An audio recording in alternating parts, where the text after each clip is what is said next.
Good morning, good morning. Naanasad kami, nandito na din kami guys sa palengke guys dahil ngayon guys, Sabado. Araw ng pagpamalingkinan guys. Ayan, ito siya.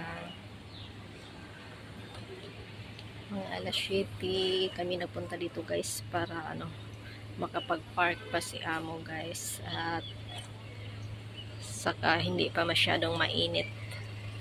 Ngayon patapos na kaming namalingki guys, nakabili na kami lahat. Ang inano na lang ay ang prutas kasi kada Sabado guys pupunta yung mga anak niya sa bahay, doon kakain ng